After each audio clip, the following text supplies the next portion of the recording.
Confessed serial killer telling the truth or just trying to make a name for himself. Last night we showed you exclusively that Nicholas Gibson says he killed his first victim when he was just 12 years old in Cobb County. The first of 7 murders he confessed to, but tonight we've learned at least some of those confessions, yet they don't seem to add up. Ryan Kruger continues to follow this story. Now, Ryan, you learned some new information about that Cobb County confession especially. Yeah, so I checked with investigators with the Cobb County Cold Case Unit. They went back, looked at all their records. They say they do not have an open case that matches the story that Gibson is currently telling. That being said, they do tell me they definitely want to learn more about Nicholas Gibson.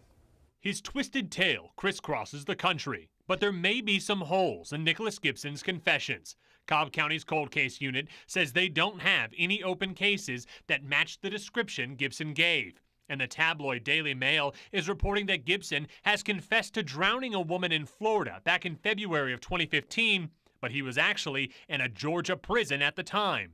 Gibson's backstory remains a mystery, so I pulled all of his jail records from 4 different states to see what I could find out. Since he was first convicted of rape as a 13-year-old, Gibson has spent most of the last 20 years behind bars. First sent to juvie in 2000 in Harrisburg, Illinois for rape, he was released in August of 2007, only to be arrested 4 months later for statutory rape in Pennsylvania. Authorities there say the then 21-year-old had a relationship with a 15-year-old girl.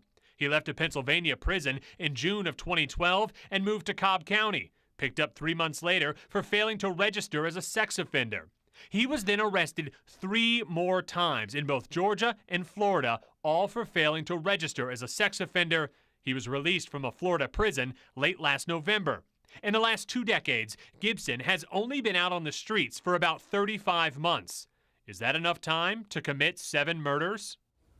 And that's the important question for investigators to look into. Now, remember, Gibson right now only a suspect in 1 murder. That's the one that happened in Miami Beach last month, a gruesome killing allegedly involving a sword. His confessions, though, Aisha, they were a total shock. No one thought that this guy was a potential serial killer before he started talking. So there may be some holes in his story, but investigators are still looking into it. We talked about this and said even if you don't fully believe him, you got to look at it, right? Exactly right. Yeah. All right. Thanks for staying on top of it, Ryan.